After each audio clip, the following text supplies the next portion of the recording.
물리학은 크게 고전 물리학과 현대 물리학으로 구분합니다. 이 구분 기준은 20세기에 나타난 상대성 이론과 양자역학인데, 이 이전의 물리학을 고전 물리학이라 하고 나머지를 현대 물리학이라고 합니다. 고전 물리학에는 대표적으로 뉴턴 역학과 맥스웰의 전자기하이며, 현대 물리학은 아인슈타인의 상대성 이론과 양자역학을 주축으로 이룹니다. 양쪽 다 물리에 있어서 중요한 학문인 건 분명하지만, 저희 팀은 좀 더 진보된 물리학인 현대 물리학 중 상대성 이론을 고찰하고자 합니다. 상대성 이론은 두 가지로 나눌 수 있는데, 첫 번째는 특수 상대성 이론이고 두 번째는 일반 상대성 이론입니다. 이 두 이론 중 저희 팀은 좀 더 고차원적이고 훌륭함이 느껴지는 후자 쪽을 선택해 설명하고자 합니다. 일반 상대성 이론은 상대성 원리와 등가 원리를 바탕으로 하고 있는데, 상대성 원리는 일반 상대성 이론뿐만 아니라 특수 상대성 이론에서도 기초합니다. 그렇다면 양쪽의 상대성 원리의 차이점을 살펴봅시다. 특수 상대성 이론의 상대성 원리는 관성계라는 한정된 좌표계를 조건으로 둔다면, 일반 상대성 이론의 상대성 원리는 좀 더 확장된 좌표계인 가속계에 바탕을 둡니다.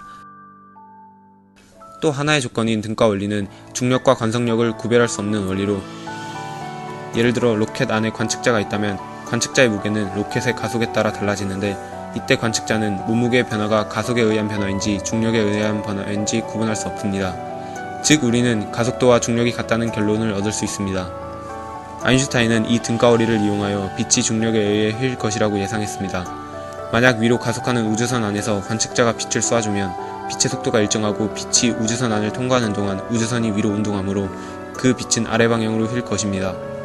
또 등가 원리에 의해 가속도에 의해 빛이 휜다는 것은 중력에 의해서도 빛이 휜다는 것을 알 수 있습니다. 이 현상은 중력 렌즈가 관측됨으로써 증명되었습니다. 이 개념을 확대해 나가면 등가 원리에 의해 가속계를 중력장으로 나타낼 수 있는데, 여기서 아인슈타인은 중력장의 세기를 시공간의 왜곡으로 설명하였습니다. 우리는 빛이 휜다는 것은 공간이 왜곡되었다는 것을 알 수 있는데, 거기에 추가로 시간의 왜곡을 더한 이유는 시간의 왜곡, 즉 시간의 팽창은 공간과 마찬가지로 중력에 의해서 나타나는 현상이기 때문입니다. 이로써 아인슈타인은 질량은 시간과 공간 둘 다를 왜곡시키므로 시공간의 왜곡이라는 결론을 얻었습니다. 하지만 우리는 이 시공간의 왜곡이 어떤 의미인지 쉽게 알 수 없습니다. 이 시공간의 세계인 4차원이 왜곡된다는 의미를 알기 전에 먼저 4차원에 대해 알아야 합니다. 차원이란 위치를 지정할 때 필요한 변수입니다. 즉 3차원의 다음 차원인 4차원은 3차원의 이동법에 또 다른 좌표 이동법이 존재해야만 합니다. 이때 4차원에는 시간이라는 개념이 추가됩니다. A점에서 B점으로 공간에서의 이동이 불가능하다면 A점에서 다른 시간축의 A'점으로 이동하면 되는 것입니다. 그 후 A'점에서 B'점으로 이동하고 B'점에서 다시 B점으로 이동하면 새로운 이동법이 됩니다.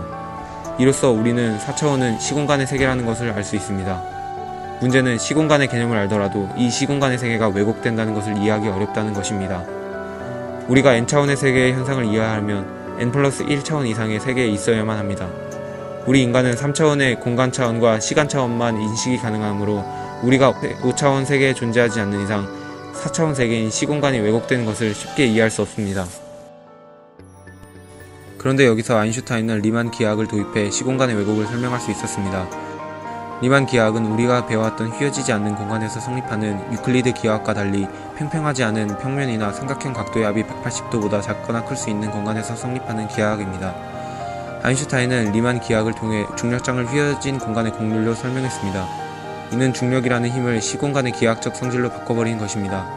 이런 아인슈타인의 천재적인 생각으로 자신이 만든 일반 상대성 이론을 증명할 수 있게 되었습니다. 이 상대성 이론은 물리학에 있어서 혁신과도 같은 이론입니다.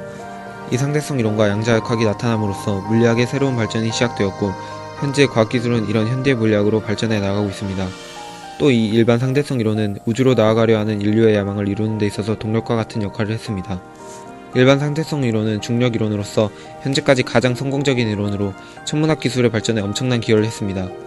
앞으로 이런 상대성 이론과 같은 현대 물리학은 중요성과 발전도가 점점 커질 것입니다. 그러므로 우리는 이런 현대 물리학에 대한 인지도를 넓혀가야 한다고 생각합니다.